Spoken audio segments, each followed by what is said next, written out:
Bismillahirrahmanirrahim. Assalamualaikum warahmatullahi wabarakatuh. Alhamdulillahilladzi anzala ala abdihil kitaba wa lam yaj'al lahu 'iwaja. Wassalatu wassalamu ala sayyidina Muhammadin nabiyil mustafa wa ala alihi wa sahbihi wa man ittada ma ba'd. Hadirin jamaah subuh yang dirahmati Allah Subhanahu wa taala, puji dan syukur marilah kita senantiasa panjatkan kehadiran Allah Subhanahu wa taala atas begitu banyaknya anugerah dan limpahan nikmatnya kepada kita semua, sehingga pada pagi ini kita masih diberikan kesempatan dan juga kesehatan untuk bisa menunaikan sholat subuh berjamaah, dan insyaallah kita akan lanjutkan dengan ta'lim. Salawat dan salam semoga selalu tercurah kebenaran junjungan kita Nabi besar Muhammad SAW. Telah begitu, mudah-mudahan kita senantiasa bisa istiqomah melaksanakan sunnah-sunnahnya, dan semoga di akhirat kelak kita mendapatkan syafaatnya, amin ya rabbal alamin. Hari jamaah subuh yang dirahmati Allah Subhanahu wa taala, pagi ini kita akan ngaji bab makanan yang ringan-ringan aja. Karena mungkin kita terkadang merasa bahwa makanan ini merupakan sesuatu yang nggak ada hubungannya dengan syariat ya mungkin ya, tapi ternyata begitu banyaknya Al-Quran yang membahas mengenai makanan. Baik,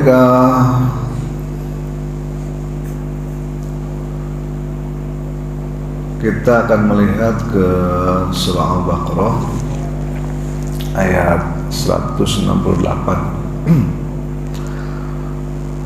A'udzu billahi minasyaitonir rajim. Bismillahirrahmanirrahim. Ya ayyuhan nas, wahai sekalian manusia. Jadi Al-Quran itu terkadang menyeru atau memanggil atau menjadikan objek bicaranya terkadang disebut ya ayyuhan nas, berarti semua manusia artinya. Kalau semua manusia mau beriman, mau tidak beriman, mau tua ataupun muda, mau laki-laki ataupun perempuan, semua manusia dipanggil di sini. Ya ayyuhan nas, wahai semua manusia. Apa objek diskusinya atau pembicaraannya? Ini adalah kulu, makanlah, tentang makanan. Makanlah. Apa yang perlu dimakan? Mimma fil ardi, semua apa yang ada di dalam bumi ini. Halalan thayyiban, tapi syaratnya ada dua. Yang pertama apa? Halalan, halal. Yang kedua thayyiban, baik. Jadi perintah mencari makanan yang halal dan baik, yang halalan thayyiban, ini berlaku untuk semua orang.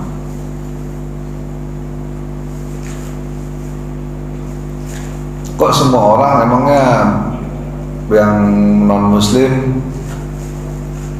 diperintahkan untuk halal juga? Iya, sebetulnya seperti itu. Kenapa? Karena pasti kalau Allah perintahkan untuk menjauhi sesuatu, itu pasti ada manfaatnya.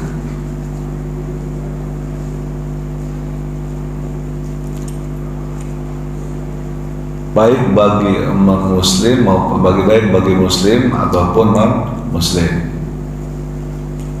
Saat saat agama memerintahkan atau Al-Quran memerintahkan jangan minum minuman keras. Perintah ini berlaku bagi muslim dan juga non-muslim. Kenapa? Karena minuman keras itu tidak halalan dan tidak thayyiban. Dan pasti akan ada dampak buruknya bagi kesehatan. Minimalnya itu ya, minimalnya bagi orang yang meninggalkan minuman keras misalnya, akan ada dampak buruknya. Kita lihat begitu banyak dampak buruk dari minuman keras terhadap diri sendiri dan lingkungan. Mungkin ada orang yang ngeyel, duit gue, mulut gue, perut gue, yang mabok juga gue, kenapa lu larang, kan gitu. Itu kan urusan gue. Masalahnya kalau lu ngejongkak di jalan, gue yang repot, gitu. Ya, bukannya pernah kita ngelihat di sebelah masjid ada kan ngejoprak, ditaboknya dicepret, tangannya nggak mau cuma gitu doang, tidur lagi. Tuh, akhirnya ngerepotin semua orang. Kecuali kalau mau mabuknya di rumah sendiri, di kamar sendiri, ya bodo amat dah gitu ya. Itu urusan lu gitu. Tapi kalau udah ngumpul sama teman-temannya pada nongkrong, pada nyekek botol istilahnya. Apa istilah zaman sekarang? Kalau zaman dulu kan nyekek botol ya. Apalagi sambil main QQ. Oh udah, itu nggak berasa. Ada nggak dulu yang begitu? QQ nggak berasa itu kan. Nah ini memang kalau Al-Quran memerintahkan, nah, perintah itu ditujukan bagi semua manusia, pasti ada dampak negatifnya jika perintah itu dilarang. Minimalnya bagi kesehatan. Lebih jauh lagi adalah dampak sosial, tentu saja. Wala tattabi'u khutuwati syaitan, janganlah kalian mengikuti langkah-langkah syaitan. Nah, kalau kita melanggar apa yang Allah tetapkan, artinya kita mengikuti langkah syaitan, tapi meninggalkan apa yang diperintahkan oleh Allah Subhanahu wa taala. Innahu lakum aduwwum mubin, sesungguhnya syaitan itu musuh yang nyata bagimu. Syaitan itu musuh yang nyata bagimu. Maksudnya apa? Musuh yang nyata bagimu. Memang syaitan kelihatan? Kelihatan nggak setan? Hah?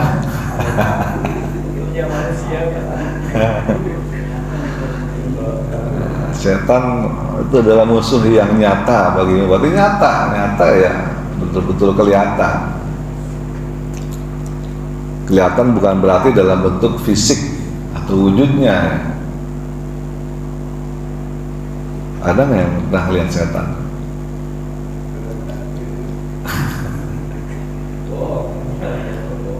Oh, berarti nggak percaya berarti ya. Orang pernah lihat setan. Ada musuh yang nyata. Musuh yang nyata. Kenapa begitu? Karena setan bisa masuk ke dalam relung atau rongga hati manusia, membisikkan, waswis. Kalau di surat An-Nas itu alladzi yuwaswis, yang membisik-bisikan. memberikan rasa was-was, diwaswis fi sudurin nas, di dalam dada manusia.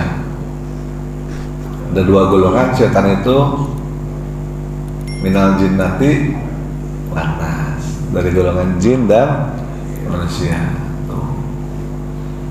Jadi kalau definisi setan itu bukan cuman yang nggak kelihatan doang, banyak setan yang kelihatan juga banyak.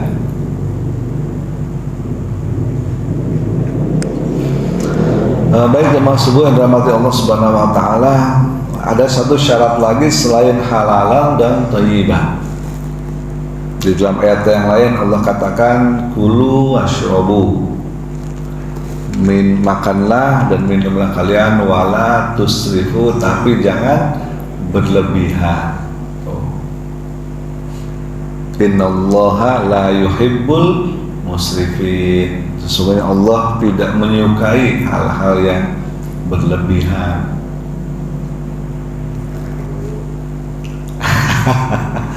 Langsung ada yang komen kan, ngerasa dia soalnya.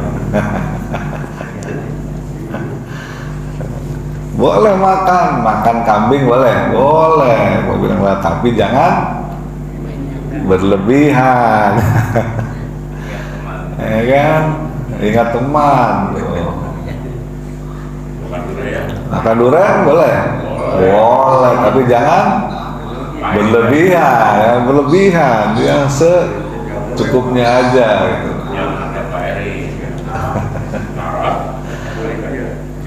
Makan jeroan boleh nggak? Boleh, tapi jangan berlebihan. Itu balik lagi, semua kuncinya itu ada di situ. Satu, halal; kedua, baik; ketiga, jangan berlebihan. Boleh, tapi harus yang asli.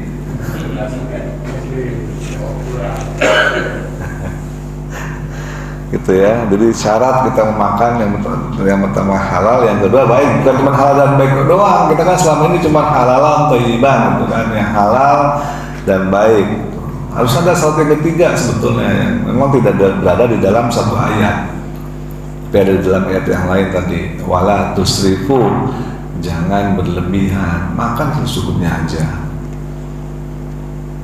Maka Nabi SAW mengatakan, kami adalah umat yang apa? Ingat hadisnya? Kami adalah umat yang hanya akan makan jika sudah lapar, dan akan berhenti bukan sebelum kenyang, belum harus lapar dong namanya. Ini ya salah kaprah, ya kan? Dan akan berhenti sebelum kekenyangan. Nah itu kalimatnya. Kalau akan berhenti sebelum kenyang, berarti masih lapar, makan lagi. Nggak cocok sama kalimat hadis yang pertama tadi, ya kan? Kami adalah umat atau golongan yang hanya akan makan jika sudah lapar, dan akan berhenti sebelum kekenyangan. Jangan sampai karena enak, wah sikat terus. Mumpung masih ada, perutnya belum penuh terus aja. Jadi berhenti itu bukan karena bukan karena apa-apa, tapi karena udah kenyang, udah nggak muat, perutnya masih pengen, mulutnya sih masih pengen gitu. Ada nggak sih kayak gitu? Lidahnya masih pengen ini, tapi perut udah nggak muat. Nah itu yang salah itu yang nggak sesuai dengan sunnah Nabi. Lapar mata, kan? Jadi jangan sampai kekenyangan, karena dampaknya kekenyangan tadi itu wala tusrifu, berlebihan itu namanya. Kapasitas perut itu cuma sepiring nasi misalnya gitu kan, plus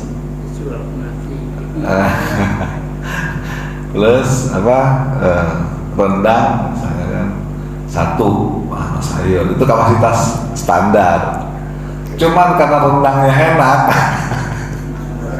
itu, enak banget rendang, nambah gitu, nambah lagi, udah gitu masih kurang kan, nambah lagi, sampai kagak bisa napas.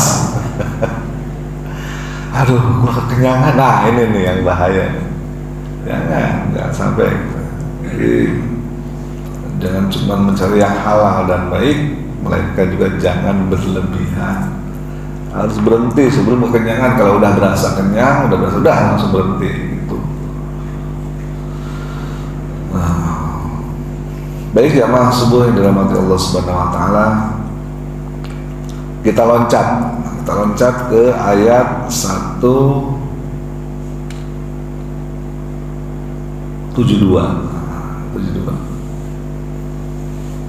Kalau yang tadi 168 ya ayuhan nas, kalau 172 ini ya ayyuhalladzina amanu. Ada khusus ternyata orang beriman. Kalau tadi berlaku umum ya ayuhan nas, semua manusia. Makan yang halal dan baik, jangan berlebihan. Kalau yang 172 ini ya ayyuhalladzina amanu, ada tuntunan khusus bagi orang-orang yang merasa dirinya punya iman. Jadi kalau ya ayyuhalladzina amanu itu masih imannya masih standar. Beda dengan ya ayyuhal mu'minun. Ya ayyuhal mu'minun itu imannya udah kuat. Ya ayyuhalladzina amanu, hai orang-orang yang merasa dirinya punya iman. Kulu, balik lagi kulu kalimatnya. Makanlah kalian min thayyibati, dari hal-hal yang thayyib. Halalnya hilang di sini. Tuh. Aneh ya. Jadi kalau orang beriman itu otomatis halalnya hilang, hanya thayyiban aja. Tapi kan halalan thayyiban. Kalau ya ayyuhan nas menggunakan kalimat halalan thayyiban. Tapi di sini ya ayyuhalladzina amanu kulu min thayyibat. Halalnya hilang. Kok bisa begitu? Maksudnya apa ini? Maksudnya adalah kalau kalian punya iman, pasti kalian akan makan halal. Jadi nggak perlu halalnya disebut lagi karena kalian beriman. Jadi kalau ada orang beriman tapi tidak makan makanan halal, artinya apa? Diragukan keimanannya itu beriman enggak gitu. Nah ini hati-hati makanya. Kan dosanya cuma dikit kalau minum. Ya, dan ketawa, ya kan? Diragukan keimanannya itu. Karena ada kisah dalam hadis diriwayatkan oleh Nabi Sallallahu Alaihi Wasallam. Ada seorang pemuda yang ditanya, kalau kalian disuruh milih mana? Milih minum, milih membunuh, atau memperkosa? Hah? Nggak mau. Ya, kalau disuruh milih nih, dosa yang paling kecil yang mana? Kayak gitu. Akhirnya dimilih, gua minum aja dah, dosanya yang paling kecil. Tuh. Dia pikir begitu. Tapi justru setelah dia minum, dia mabuk, dia lupa, dia membunuh juga, dia memperkosa juga tuh kan. Jadi jangan kalau sesuatu hal yang haram itu dianggap sepele, ini dosanya kan kecil. Apa-apa kalau icip-icip doang, enggak. Ingat ya ayyuhalladzina amanu, kita punya iman enggak? Kulu min thayyibat. Kalimat halalnya hilang di sini karena orang beriman, orang yang ada iman di dalam hatinya pasti makanannya halal, nggak usah diragukan lagi. Kira gitu. Tinggal mikirin thayyibat enggak gitu. Kalau halalnya sudah pasti. Orang beriman tuh begitu. Lain kalau manusia pada umumnya mesti diingetin halal ya gitu.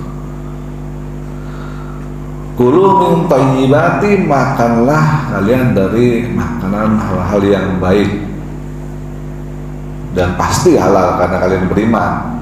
Ma razaqnakum, apa yang telah direzekikan kepada kalian.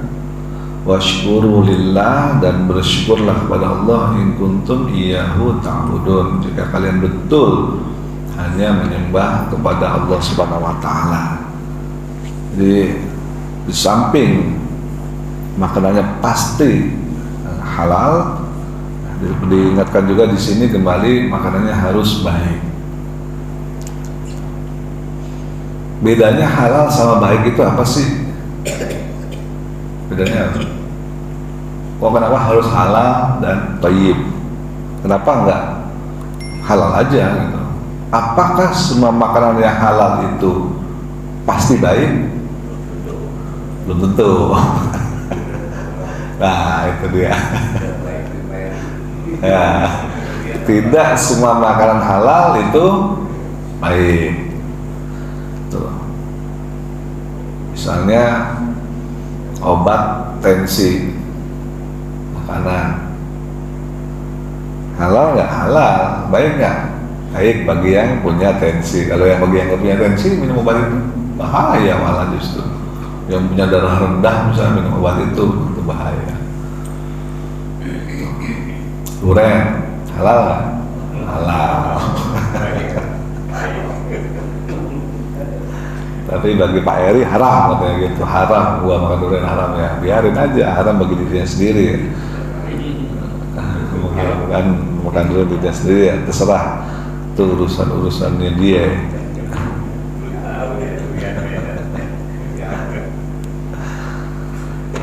Ya, jadi thayyiban marzaqun, jangan lupa setelah kita makan, orang beriman doang nih yang diperintahkan, washkuru lillah, bersyukur kepada Allah. Itu sebabnya Nabi SAW mengajarkan, disunahkan setelah makan selesai mengucapkan alhamdulillah, minimalnya itu ya, alhamdulillah, bersyukur. Karena semua apa yang kita makan ini hanya sebetulnya kita ini hanya perantara aja. Semuanya itu berasal dari anugerah Allah Subhanahu wa taala. Ini kalau kita renungkan secara mendalam, dari apa yang kita makan, kontribusi kita itu cuma berapa persen? Berapa persen kira-kira kontribusi kita terhadap apa yang kita makan? Kita makan nasi. Yang kita nanam padi misalnya, yang menumbuhkan padinya siapa? Memang kita. Nah, kita kan cuma nanam doang ya, korek-korek tanah, masukin benihnya, tutup, udah selesai. Tiap hari nyiramin misalnya, itu doang. Yang ngegedein dari hari ke hari sampai warnanya jadi kuning siapa? Jadi kontribusi kita cuma sedikit dalam hal menumbuhkan. Kemudian dipanen lah, jadilah beras, dimasak, jadilah nasi. Begitu disuap masuk ke mulut, dikunyah dan ditelan. Yang membuat nasi itu jadi tenaga, yang membuat nasi itu jadi kenyang, itu siapa? Emang kita bisa milih? Gak bisa. Kontribusi kita di dalam siklus makanan ini, dari mulai nanam sampai dengan makan, sampai dengan keluar lagi sisa-sisa ampasnya, siapa yang kontribusi yang paling besar? Bukan kita. Kita itu cuma ala kadarnya doang, nebeng di dalam siklus dan proses tersebut. Jadi kontribusi terbesar adalah Allah Subhanahu wa taala yang telah menciptakan sistemnya sedemikian rapi dan teliti dan terkoneksi satu dengan sama lain, sehingga kita mah cuma tinggal terima hasilnya doang. Siang sore makan, tiba-tiba pagi udah mulus. Kita nggak ikut prosesnya itu. Yang kita tahu adalah pagi-pagi udah mulus nih, katanya panggilan alam. Emangnya alam manggil? Kan? Itu udah proses alami. Makanya kata Abu Bakar As-Siddiq, sahabat Nabi, jangan kalian tuh jadi manusia yang sombong. Ya kan? Kemana-mana kalian tuh bawa kotoran kalian sendiri. Apa yang mau disombongin tuh? Ada nggak yang hari ini di perutnya nggak bawa kotorannya dia sendiri? Nggak ada. Kalau kita tengok masing-masing kita itu bawa najis kemana-mana gitu. Terus apa hebatnya? Apa yang mau disombongin? Kalau najis kita aja dibawa-bawa. Kalau cek toilet bareng, ya kan? Kita bawa kemana-mana, kita bawa najis. Kita ini masuk masjid bawa najis, sholat bawa najis. Itu karena apa? Karena sisa dari proses penggilingan dari makanan tadi itu. Kita cuma tinggal terima hasilnya, habis makan kenyang, habis itu gelegean, ya kan? Habis itu ngantuk, tidur, udah enak banget deh hidupnya ini. Kita tinggal terima beres namanya. Makanya Allah ingatkan di sini, washkuru lillah, bersyukur kepada Allah, jangan lupa. Karena kontribusi kita itu cuma sepersekian persen, cuma sedikit. Sisa semuanya prosesnya itu adalah berasal dari Allah Subhanahu wa Ta'ala. Kita tinggal terima beres aja, barang udah hampir jadi, kita tinggal sedikit doang berkontribusi, jadilah dia. Baik, yang maksud dalam Allah Subhanahu wa Ta'ala, kita lanjutkan dengan ayat berikutnya. Ada rambu-rambu. Nah, ini bagi orang beriman.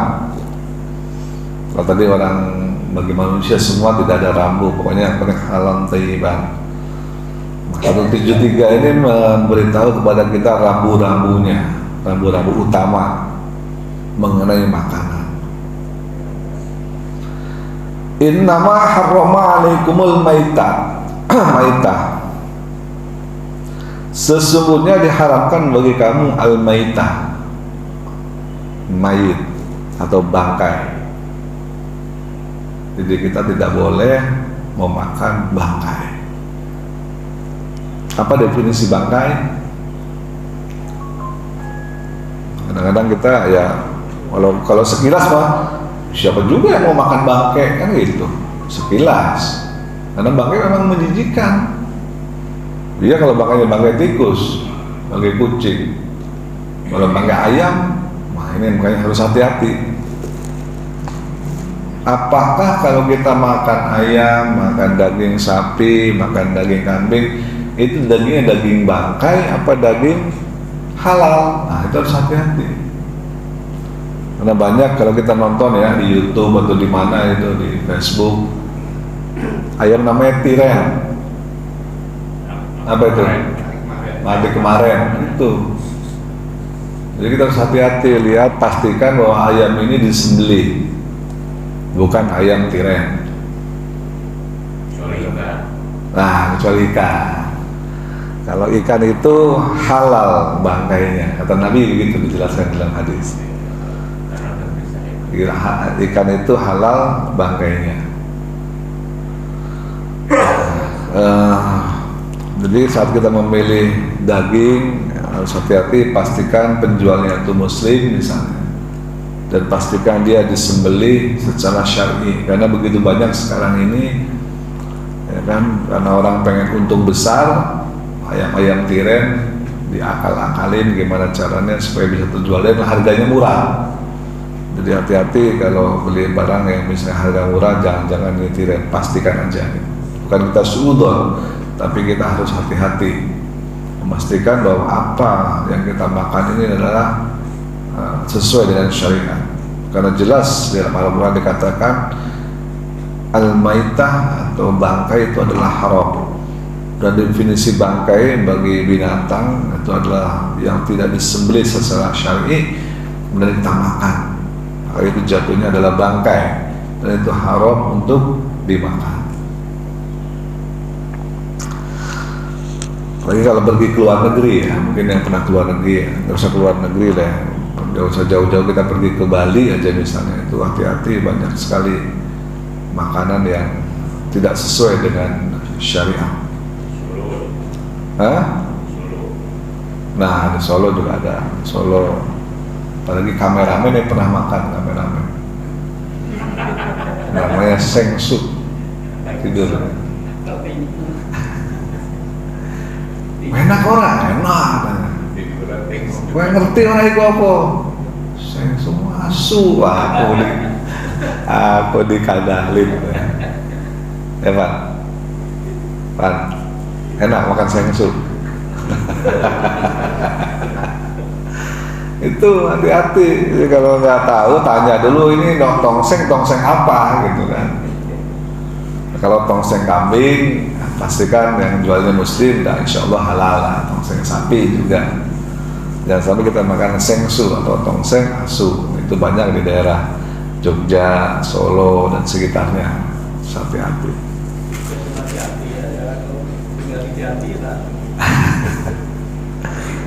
Jadi yang pertama adalah bangkai, itu diharamkan. Yang kedua adalah waddam. Waddam ini adalah darah. Jadi bangkai yang kedua darah. Jadi harus hati-hati. Kadang-kadang kita beli, ini apa ini Bu? Nanya penjual, oh ini hati. Gitu bilangnya hati. Ya kan? Jadi harus hati-hati. Hati apa nih maksudnya? Nah, biasanya kan istilahnya kalau ibu-ibu kan namanya apa ya? Marus. Apa? Nah itu darah yang beku, dibekukan, disebutnya sebagai hati. Nggak boleh, itu haram. Jelas Al-Quran mengatakan nggak boleh. Waddam, darah itu haram. Kalau hati boleh, halal, asalkan sapinya disembelih dengan salah syar'i. Tapi kalau darah nggak boleh, haram. Enak ini ya, memang enak, tapi kan haram. Harus hati-hati, bisa memilih. Jangan sampai kita maunya beli hati, ternyata belinya darah beku. Itu diharamkan oleh syariat. Marus, nah, ada istilah lagi namanya marus namanya. Kemudian apalagi yang diharamkan, walahmal khinzir, itu adalah daging babi. Walahmal khinzir daging, kalau daging anjing ya.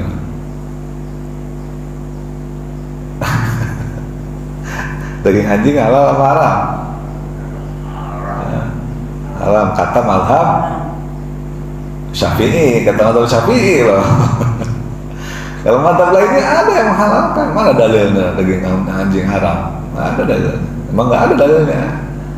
Yang ada itu, ya kan, air liur anjing najis. Itu aja. Nah, itu beda lagi dalilnya. Makanya beda mazhab. Jadi ada mazhab yang membolehkan. Suka-sukamu lah. Kalau aku sih mendingan makan ayam, enak, kambing, sapi. Kayaknya kalau anjing makanya mazhab Syafi'i tadi itu karena kuku dan sebagainya. Mazhab Syafi'i tegas mengharamkan daging anjing. Tapi kalau babi jelas karena dalilnya qat'i. Walahmal khinzir, daging babi itu jelas haram. Kan di sini daging, Pak Ustaz. Gimana kalau minyaknya? Ya sama aja. Kadang-kadang orang tuh gitu suka ngakal-ngakalin gitu. Di sini kan kalimatnya walahmal khinzir, daging babi. Berarti minyaknya boleh dong, kan bukan daging gitu. Itulah manusia, ngakal-ngakalin.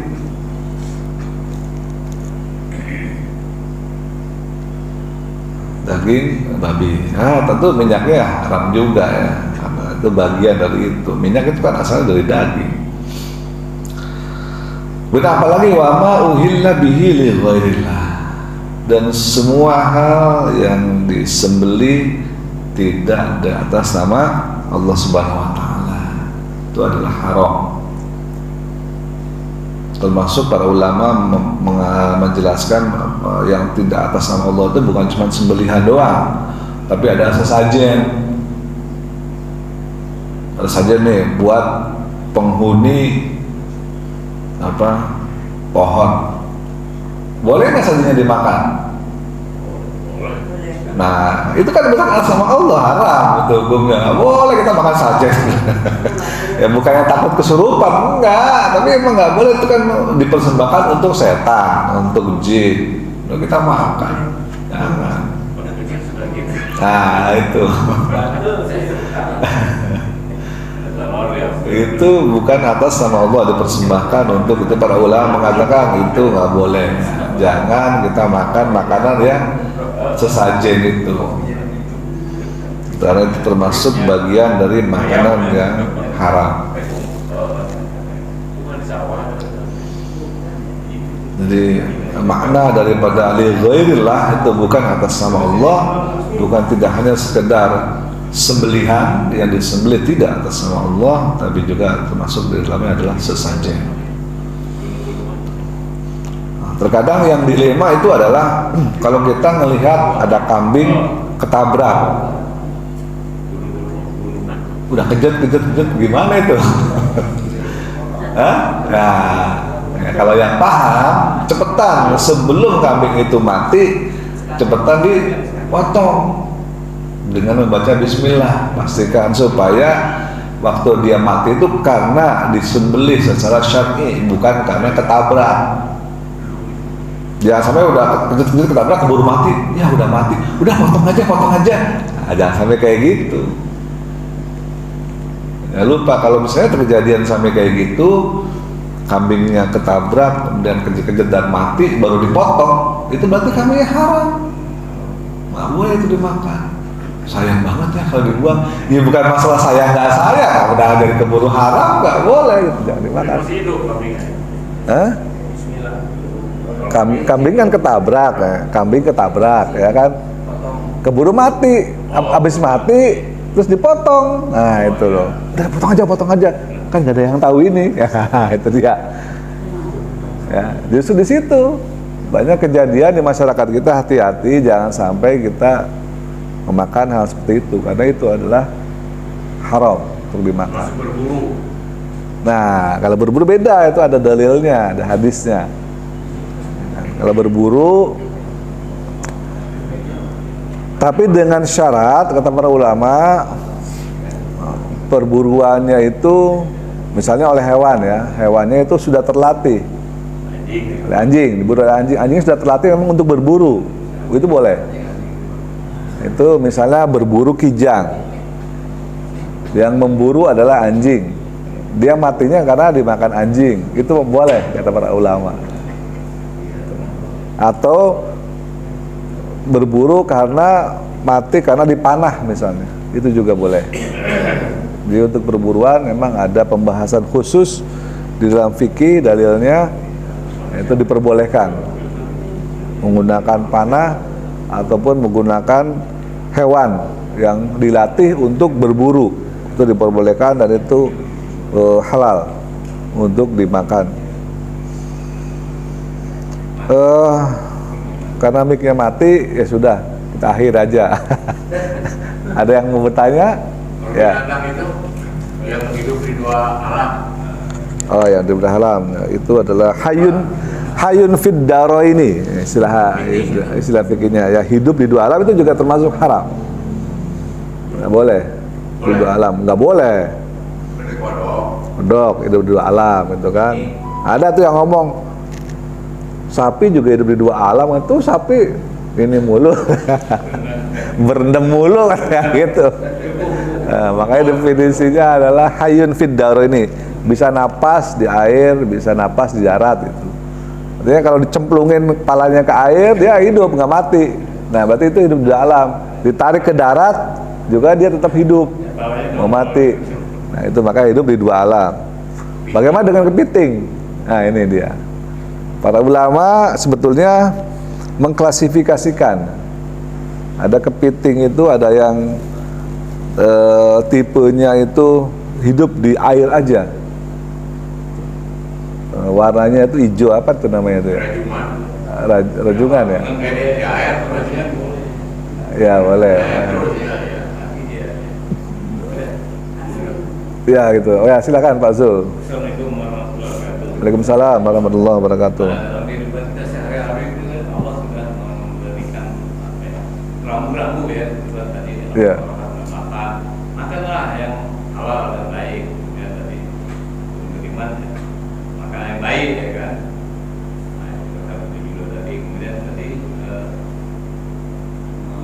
makanan yang diharamkan tadi seperti ya pakai daging babi ya tadi hewan yang disembelih tidak sama Allah ya. Nah rambu-rambu ini tentunya kita berusaha senantiasa untuk mengikutinya gitu. Cuma terkadang ada yang kita sulit menghindar. Misalnya begini ya, unsur yang dilakukan tadi ada atau yang mungkin yang unsur yang masuk ke tubuh dia itu sudah menghindar seperti ini. Misalnya kita berobat gitu ya, berobat dapatlah resep dokter yang kita nggak tahu unsur-unsur yang ada dalam kemasan obat tadi, misalnya ada tabungnya apa tadi, bungkusnya dengan itu kan cuma rame waktu itu kan, itu ada unsur yang kita ragu lah gitu. Kemudian beberapa tahun yang lalu kita heboh dengan kondisi negara kita yang dalam kondisi COVID kan. Kemudian yang itu vaksin tadi, unsur cairan vaksin tadi ada perdebatan halal dan haramnya gitu. Nah ini bagaimana dosa yang akan kita tanggung akibat kita yang memasukkan unsur-unsur yang ada keraguan dalamnya itu, tapi kita nggak bisa menghindar mungkin divaksin bagi mereka yang bekerja harus, kemudian yang obat-obatan yang masih ada yang tadi. Nah, ini bagaimana ini? Assalamualaikum warahmatullahi wabarakatuh. Waalaikumsalam warahmatullahi wabarakatuh. Baik, tadi ayat 173-nya belum selesai tadi dibahas. Ayat 173 itu kalau dilanjutkan ayatnya famanit turro, barang siapa yang terpaksa. Nah itu ada yang terpaksa. Kalau misalnya terpaksa ya mau gimana lagi, ghairu baghin wala adin, yang penting ya, jangan berlebihan, jangan karena enak misalnya, wah ternyata daging babi enak misalnya gitu, padahal dia lapar banget dan nggak ada daging lain lagi, ya udah makan aja. Di luar negeri misalnya kan kita sulitan nemuin makanan halal ya udahlah embat aja makan, tapi ya secukupnya, yang penting sudah menghilangkan rasa lapar kita sedikit, udah jangan dilanjutkan lagi. Darurat. Terpaksa, makanya terpaksa di sini kan kalimatnya.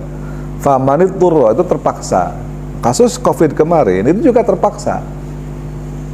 Kita keluar rumah nggak bisa, memilih juga nggak bisa. Yang bisa kita memang tahu di dalam obat ini atau vaksin ini mana yang ada babinya, mana yang enggak, atau mana yang mengandung unsur halal, mana yang 100% halal kan. MUI aja nggak sempat mensertifikasi, wah ini benar-benar 100% udah halal nih prosesnya. Mana bisa sempat kayak gitu, orang darurat namanya. Gitu lah, akhirnya kalau namanya darurat. Nah di sini famanit turro, jika memang terpaksa, ghairu baghin wala adin, yang penting jangan berlebihan dan jangan keterusan. Fala itsma alaih, maka tidak ada dosa bagi dia. Tuh, innallaha ghafurur rahim, sungguhnya Allah Maha Pengampun dan Maha Penyayang. Jadi nyawa lebih didahulukan dibanding yang haram. Nyawa itu paling dulu. Ada ular datang lagi sholat, gimana? Nyawa duluan apa sholat duluan? Nyawa duluan. Kenapa? Karena orang itu masih hidup, insya Allah dia akan ibadah terus, pahalanya makin banyak. Tapi kalau itu udah mati, selesai ibadah, nggak bisa ibadah lagi dia. Makanya nyawa lebih penting. Kenapa? Supaya orang itu tetap bisa beribadah kepada Allah Subhanahu wa Ta'ala. Kalau ada orang kebakaran rumah, tiba-tiba terdengar adzan, gimana? Sholat dulu apa nyelamatin orang dulu? Udah adzan, udah komat misalnya. Rumah kebakaran, udah tolong di sana, kira-kira gimana? Sholat dulu, biarin aja itu nyawa. Sholat lebih penting? Enggak, nyawa lebih penting dibanding sholat. Itu nyawa dulu, baru sholat. Termasuk juga tadi, ya kan, mengenai yang haram. Yang haram ya, nyawa lebih penting. Kalau kita nggak divaksin terus tiba-tiba kita nanti mati misalnya kan, ya udah vaksin aja, walaupun vaksin itu mungkin mengandung barang yang haram karena terpaksa. Kalau kita hidup, kita masih bisa beribadah dan bertobat besok-besok kan. Misalnya itu dosa ternyata, ya udah tinggal tobat aja lah besok. Istighfar karena nggak ada pilihan lagi. Ya Allah, aku udah berusaha maksimal mendapatkan barang yang halal, tapi karena keterbatasan pengetahuan dan situasi kondisi nggak memungkinkan, ya udah, walaupun haram udah embat aja, tapi itu taubat, jangan keterusan gitu kan. Itu yang di kata kuncinya, wa min ghairi baghin wala adin. Itu jangan keterusan dan keenakan, jangan juga karena disengaja. Jangan sengaja keterusan karena terus menerus, sudahlah karena enak misalnya terus ternyata enak. Yang balik lagi nanti itu. Gitu ya. Baik, ada lagi pertanyaan lain? Kalau tidak ada, ya mungkin kita akhiri dengan membaca kafaratul majlis. Subhanakallahumma wa bihamdika asyhadu an la ilaha illa anta astaghfiruka wa atubu ilaik. Terima kasih atas perhatiannya. Mohon maaf jika kita ada kesalahan. Billahi taufiq wal hidayah. Assalamualaikum warahmatullahi wabarakatuh.